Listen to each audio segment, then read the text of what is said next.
नमस्कार दोस्तों, मैं सुरेंद्र सिंह रावत और मैं अपने YouTube channel target with Surendra पर आपका हार्दिक स्वागत और हार्दिक अभिनंदन करता हूं।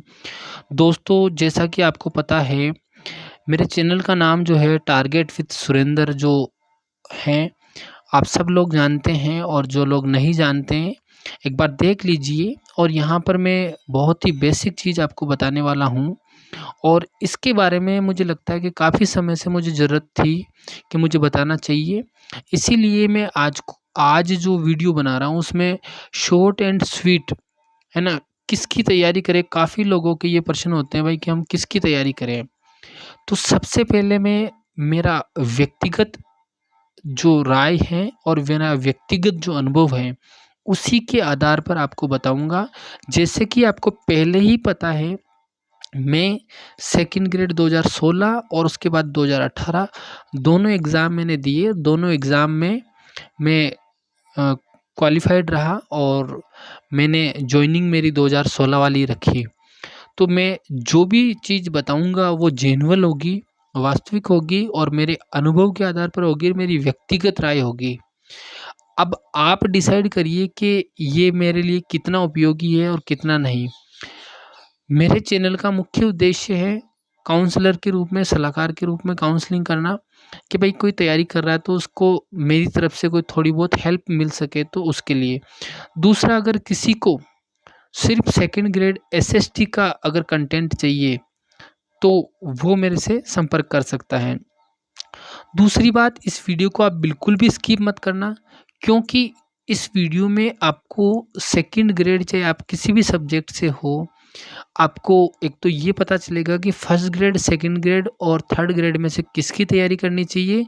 और फिर अगर मान लो आप सेकंड ग्रेड पे जाते हैं, मेरी व्यक्तिगत राय के अनुसार, उसमें कैसे क्या होना है वो सारी चीज़ें मैं एक्सप्लेन करूँगा और मुझे लगता है कि 10 मिनट के अंदर-अंदर मैं सारी चीज़ ख़त्म कर दूँगा।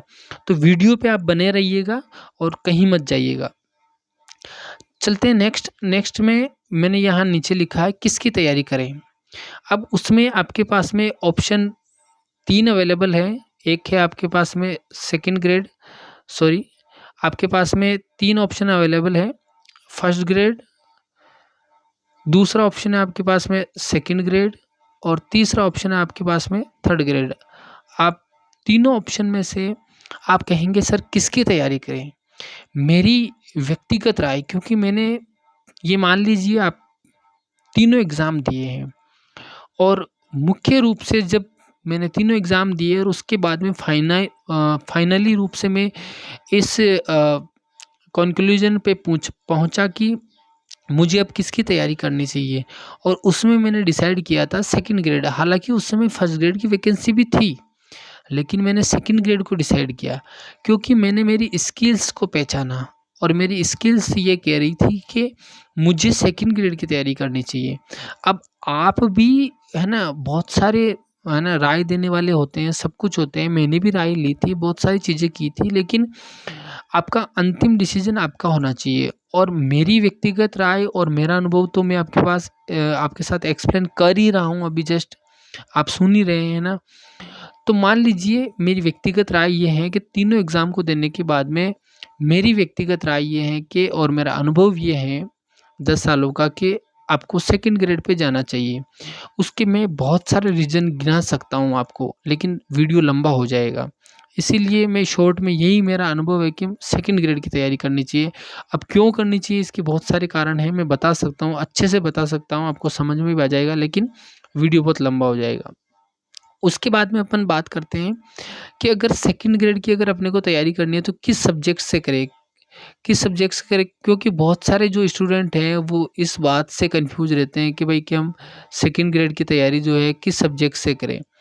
क्योंकि मैं साफ-साफ आपको बताना चाहूँगा कि कोई हिंदी से होता है, कोई संस्कृत से होता है, कोई मैथ्स से होता है, कोई साइंस से होता है, कोई उर्दू से होता है, कोई सोशल स्टडी से होता है, अलग-अलग सब्जेक्ट होते हैं। लेकिन मुख्य रूप से जैसे आर्ट्स की हम बात करें तो एक तो लैंग्वेज हो गई, जैसे हिंदी, संस्कृत, इंग्लिश, ये लैंग्वेज हो गई। और दूसरी हम बात करें कि जैसे एसएसटी एक सब्जेक्ट है ना, मैथ्स एक सब्जेक्ट है। मैं साफ-साफ शब्दों में आपको कहना चाहूँगा, जो लोग इस स्थिति में हैं कि मैं हिंदी से करूँ या एसएसटी से करूँ? तो मेरी व्यक्तिगत राय तो उनके ऊपर ये रहेगी कि अगर हिंदी में उनकी अच्छी पकड़ है, अच्छी पकड़ का मतलब साहित्य वाले पार्ट और ग्रामर वाले पार्ट दोनों पे, तो आप हिंदी अपने हिसाब से चूज़ कर सकते हैं। लेकिन आपको लगता है कि मेरी पकड़ नहीं है, पकड़ का मतलब होता है कि आप उसको अच्छे से अगर थोड़ी मेहनत करें तो बहुत अच्छे से समझ सकते हैं और बहुत अच्छे से उसकी तैयारी कर सकते हैं, हर चीज़ को समझते हुए याद कर सकते हैं और आपके अंदर कॉन्फिडेंस भी होना चाहिए वो। तो मेरी व्यक्तिगत राय ये चीज़ है तो आप हिंदी पे जाइए और नहीं तो आप फिर एसएसटी से तैयारी करिए। एसएसटी का मैं इसलिए बोल रहा हूँ कि एसएसटी एक सामान्य चीज़ है। इसमें आगे मैं एक्सप्लेन करूँगा कि क्यों एसएसटी से करना चाहिए और इसमें क्या है।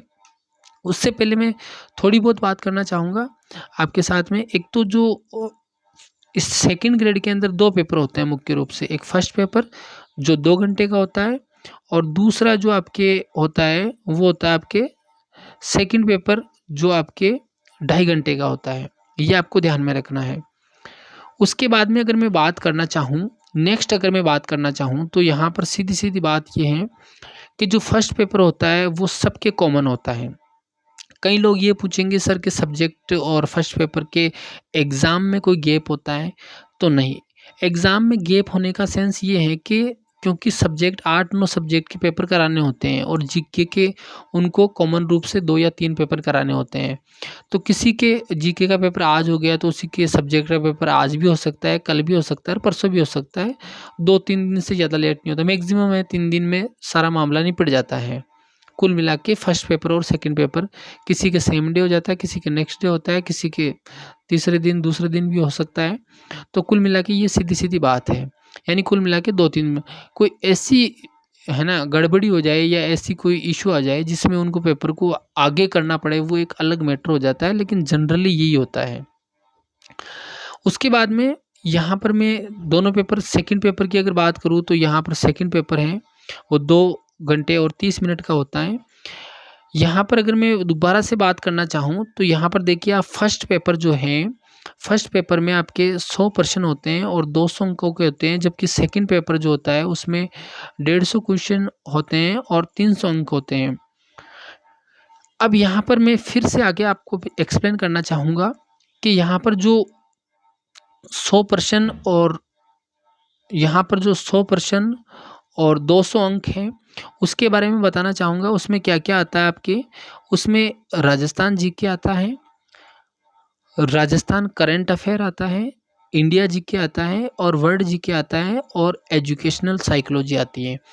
अब आप पहले तो क्या होता था इसमें आरपीएससी ने जो है डिफ़ाइन कर रखा था कि राजस्थान जीके के 40 क्वेश्चन होंगे, करंट अफ़ेयर ऑफ राजस्थान के 10 क्वेश्चन होंगे, इंडिया जीके और वर्ल्ड जीके के जो है 30 क्वेश्चन होंगे और एजुकेशन साइकोलॉजी के 20 क्वेश्चन होंगे। ऐसे करके पूरे 100 क्वेश्चन फिक्स हो जाते हैं।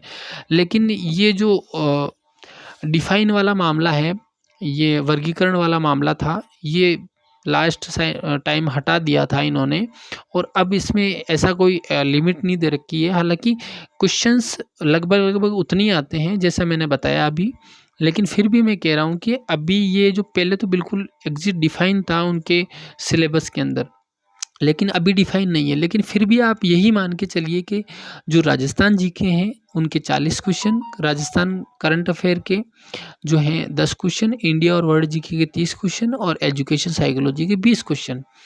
अब उसके बाद में मैं आ जाता हूँ सेकंड पेपर पे आ जाता हूँ आपके यहाँ पर। सेकंड पेपर जो है आपके यहाँ पर 150 प्रश्न, कोई भी सब्जेक्ट हो 300 अंक। लेकिन मैं यहाँ पर एसएसटी का एक्सप्लेन करूँगा क्योंकि मुझे लगता है कि एसएसटी एकमात्र ऐसा सब्जेक्ट है जो जिसमें न तो किसी को साइंस आना ज़रूरी है, न किसी को मैथ्स आना ज़रूरी है। ये एक जनरल अवेयरनेस वाला सब्जेक्ट है, जो हमारे समाज, हमारे देश, हमारे वातावरण में घटित होता है, उससे जुड़े हुए सब्जेक्ट हैं और कहीं न कहीं अपनी जो डेली लाइफ़ है, उनमें कहीं न कहीं ये चीज़ें इन्वॉल्व होती हैं। तो मुझे लगता है कि इन सब्जेक्ट को पढ़ना आसान होता है क्योंकि एक जनरल चीज़ होती है, इसमें कोई विशेष जो मेथड है वो अप्लाई करने की ज़रूरत नहीं है। जैसे मान लीजिए मैथमेटिक्स है, उसमें बहुत सारी ट्रिक्स होती है, क्वेश्चन सॉल्व करने होते हैं, है ना? टीचर्स की आवश्यकता होती है। हो सकता है इसमें भी आवश्यकता हो, मैं सारी चीज़ें अप्लाई नहीं कर रहा हूँ, लेकिन ज़्यादातर कॉमन चीज़ें जो मैं बता रहा हूँ ये होती है। साइंस में भी ये होता है और बहुत सारे सब्जेक्ट ऐसा होता है। और जैसे आप हिंदी पे चले जाएँगे तो वहाँ पर भी आपको थोड़ा-सा स्पेशलाइज़ेशन चाहिए। जैसे मान लीजिए आप हिंदी साहित्य पढ़ रहे हैं तो उसमें बहुत सारी चीज़ें जैसे अलंकार हुए, छंद हुए, तो जो सब्जेक्ट को अच्छे से जानते हैं वो तो पढ़ लेते हैं, लेकिन ज़्यादातर स्टूडेंट के साथ में क्या होता है, जैसे अलंकार, छंद, उनकी गहराई में जाना, उनको समझना, कई बार उनको टीचर की आवश्यकता पड़ती है। लेकिन यहाँ पर मैं अगर बात करना चाहूँ आपके सामने, तो यहाँ पर सीधा सिंपल है कि आपके एसएसटी सब्जेक्ट में 8 सब्जेक्ट होंगे। और 8 सब्जेक्ट कौन से होंगे? एक हिस्ट्री पहला, दूसरा ज्योग्राफी, तीसरा इकोनॉमिक्स, चौथा पॉलिटिकल साइंस और पाँचवा सोशियोलॉजी, छठा पब्लिक एडमिनिस्ट्रेशन, सातवां जो है फिलॉसफी और आठवां टीचिंग मेथड।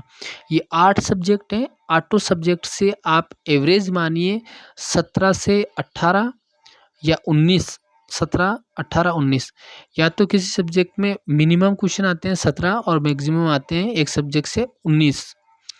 ऐसे करके दोनों सॉरी आठों पेपर में मिला के जो है आपके 120 क्वेश्चंस जो है आपके लगभग बैठ जाते हैं। इसमें से अगर आप देखेंगे तो निश्चित रूप से यहाँ पर थोड़ा-सा 1 सेकंड। हाँ, इसमें मैं एक्सप्लेन करना चाहूँगा कि जो यहाँ पर है, जो 8वाँ सब्जेक्ट है टीचिंग मेथड, यानी इन सब्जेक्ट को पढ़ाने का मेथड क्या है ना? वो इसमें पढ़ाया जाता है, इसमें पढ़ना पड़ता है आपको। तो 130 क्वेश्चन तो हो गए 7 सब्जेक्ट के, हर सब्जेक्ट से 17 से 19, मतलब किसी में 17 हो सकते हैं, किसी में 18 हो सकते हैं, किसी में 19 हो सकते हैं, लेकिन मिनिमम और मैक्सिमम का रेशियो 17 से 19 का रहता है। और टीचिंग मेथड के जो क्वेश्चंस आते हैं वो 20 क्वेश्चन आते हैं। ऐसे मिला के 150 क्वेश्चन पूरे होते हैं। 130 प्लस 20, 150 क्वेश्चन। 40% मार्क्स लाना अनिवार्य है। आरपीएससी ने एक ऑप्शन और शुरू कर दिया है, कोई प्रश्न नहीं आता है तो उसमें पाँचों ऑप्शन आपको गोला काला करना है, पाँचों ऑप्शन खाली छोड़ के नहीं आना है। ये भी आपको मैंने समझा दिया। 1/3 जो आपके हैं नेगेटिव मार्किंग होती है, यानी कुल मिला के सीधी भाषा में ये समझ लीजिए, आपने 4 क्वेश्चन किए पेपर में और उसमें से आपके 1 क्वेश्चन सही है और 3 गलत है, तो वो 3 क्वेश्चन जो गलत है वो 1 क्वेश्चन को खा जाएँगे, यानी आप 0 पे आ जाएँगे। और मैं एग्ज़ाम्पल दे सकता हूँ, जैसे मान लीजिए आपने 12 क्वेश्चन अटेम्प्ट किए, 12 क्वेश्चंस में से अगर आपके 3 क्वेश्चंस गलत हैं और 9 क्वेश्चन सही हैं, तो आप 0 पे रह जाएँगे। यानी हर 3 क्वेश्चन जो गलत होते हैं, वो 1 पर्सन को अपने साथ ले जाते हैं। ये होती है 1/3 नेगेटिव मार्किंग। उसके बाद में क्या होता है कि जैसे इसमें सब्जेक्ट वाला जो होता है, इस सब्जेक्ट वाले में क्या है, सब्जेक्ट वाले में थोड़ा इस तरह से समझ सकते हैं आप कि सब्जेक्ट वाले के अंदर आपको एक तो सीनियर सेकेंडरी लेवल का जो है वो पूछा जाएगा और एक ग्रेजुएशन का पूछा जाएगा। यानी कुछ क्वेश्चंस ऐसे होंगे जो सीनियर सेकेंडरी लेवल के होंगे और कुछ क्वेश्चंस ऐसे होंगे जो ग्रेजुएशन लेवल के होंगे। ये आपको अच्छे से ध्यान रखना है। कुल मिलाकर सीधी-सीधी बात है, अगर आप मेरी व्यक्तिगत राय मानना चाहेंगे, तो मैं साफ शब्दों में कह रहा हूँ कि आप अगर हिंदी और अगर एसएसटी में कन्फ्यूज़ है और आपकी हिंदी पे पकड़ नहीं है, तो आप एसएसटी पे जाइएगा। और बाकी आप किसी भी सब्जेक्ट में पकड़ रखते हैं, तो आप श्योरली उस पे तैयारी करिए। लेकिन आप मेरी व्यक्तिगत राय जानना चाहेंगे और आपकी किसी भी सब्जेक्ट पे पकड़ नहीं है और आपके पास एसएसटी, अच्छा एसएसटी के लिए जो भी मैंने बताए थे ये 8 सब्जेक्ट हैं, सॉरी 7 सब्जेक्ट हैं, 7 में से कोई भी 2 सब्जेक्ट अगर आपके ग्रेजुएशन में रहे हैं, बीएड से मतलब नहीं है, ग्रेजुएशन में अगर आपके रहे हैं 2 सब्जेक्ट इन 7 में से, 8वां तो टीचिंग मेथड है, 7 सब्जेक्ट में से कोई भी 2 सब्जेक्ट आपके अगर ग्रेजुएशन में रहें, तो आप इस एसएसटी सब्जेक्ट से तैयारी कर सकते हैं। मतलब आपके बीए में अगर 7 सब्जेक्ट में से अगर 2 सब्जेक्ट कोई से भी रहे हैं, तो आप एसएसटी से तैयारी कर सकते हैं। साथ में अगर आपके हिंदी रहा है तो आप हिंदी से भी कर सकते हैं। साथ में तीसरा सब्जेक्ट आपके संस्कृत रहा तो संस्कृत से भी कर सकते हैं। इंग्लिश लिटरेचर रहा है तो उससे भी आप कर सकते हैं। लेकिन एसएसटी से करने के लिए ये जो 2 सब्जेक्ट की रिक्वायरमेंट बहुत ज़रूरी है। उसके बाद में मैं आपको इसके बारे में और सजेशन देना चाहूँगा कि सर एक तो किस सब्जेक्ट से तैयारी करें ये मैंने बता दिया, क्या पढ़े। अब मान लीजिए आपने चूज़ कर लिया कि सर हम तो एसएसटी से तैयारी करेंगे। मैं मान रहा हूँ आप कोई दूसरा सब्जेक्ट भी ले सकते हैं। लेकिन फिर उसके बाद में सर कि उसमें तैयारी कहाँ से पढ़े, कैसे करें, सारी चीज़ें होती है ना। तो इसके लिए मैं आपको बताना चाहूँगा जैसे आप है ना क्या पढ़े उसके लिए ये कर सकते हैं कि अगर आप एसएसटी से तैयारी कर रहे हैं तो मैं आपको एक सजेशन देना चाहूँगा मेरा व्यक्तिगत। उसमें आप लाभ कम मानें और आपका लाभ ज़्यादा मानें, क्योंकि मुख्य रूप से आपके पास में एक तो बेस्ट कंटेंट होना चाहिए जो मार्केट में अवेलेबल है। दूसरा, आपको हार्ड वर्किंग होनी चाहिए। आप हार्ड वर्क कर सकें मतलब पढ़ाई ज़्यादा कर सकें। मतलब भले ही आप ज़्यादा करने का सेंस ये है कि अगर आप दिन में अगर 5 से 4 से 5 घंटे पढ़ाई कर रहे हैं तो इनफ है मेरे हिसाब से, अगर मन लगा के कर रहे हैं, एकाग्रचित होके कर रहे हैं तो। और अगर अगर इससे कम कर रहे हैं तो वो एक अलग मैटर हो जाता है, उसका एक अलग मैटर है। लेकिन अगर आप मन लगा के एकाग्रचित होके अगर 4 से 5 घंटे कर रहे हैं और तैयारी में आपको अगर 6 से 8 महीने अगर मिल जाते हैं कंप्लीटली, तो आपके लिए मेरे हिसाब से इनफ होता है। क्योंकि 6 से 8 महीने कम नहीं होते हैं। मेरे हिसाब से एवरेज 6 से 8 महीने रोज़ के 4 से 5 घंटे अगर आप तैयारी करते हैं तो इनफ है। कंटेंट बेस्ड होना चाहिए।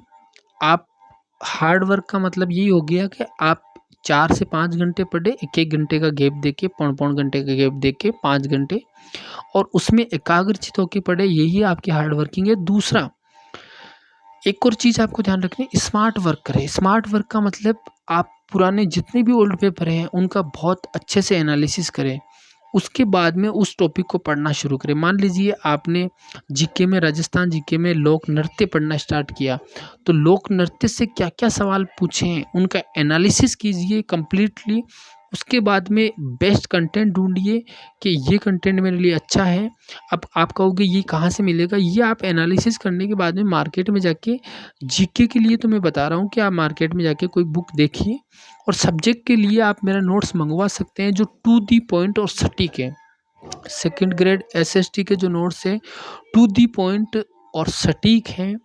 मुझे लगता है कि मेरे हिसाब से मैंने जितनी हार्ड वर्क करके, स्मार्ट वर्क करके जो नोट्स बनाए हैं वो फुल्ली इनफ है। और साथ में बता दूं कि जो नए टॉपिक जुड़े थे वो भी मैंने ऐड कर दिए हैं इसके अंदर।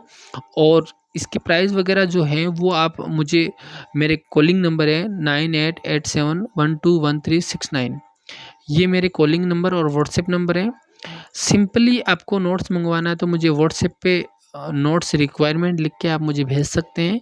मैं आपका उसका प्रोसीजर भेज दूँगा और अगर कुछ डाउट हो तो आप मुझे कॉल करके पूछ सकते हैं, शॉर्ट में टू द पॉइंट। और भी आपकी कोई समस्या हो तो टू द पॉइंट शॉर्ट में पूछ सकते हैं। कोशिश करें टू द पॉइंट शॉर्ट में। तो ये आज का जो वीडियो था मेरे हिसाब से मैंने 10 मिनट का बोला था कि लंबा हो गया, कोई बात नहीं। आप, मुझे लगता है कि मैंने लगभग सारी जानकारी दी है। तो मेरे जो मोबाइल नंबर है मैं आपको वापस बता देता हूँ, 9887121369, ये मेरे मोबाइल नंबर है। ये व्हाट्सएप नंबर भी है, आप कॉल कर सकते हैं। लेकिन कोशिश करें कि टू दी पॉइंट सवाल हो आपका। और नोट्स मंगवाने के लिए भी आप इसी पे व्हाट्सएप पे आप संपर्क करें। इसी के साथ मुझे लगता है आपको वीडियो पसंद आया होगा। इसको शेयर, लाइक और जो भी आपको करना है आप करिए। Thank you.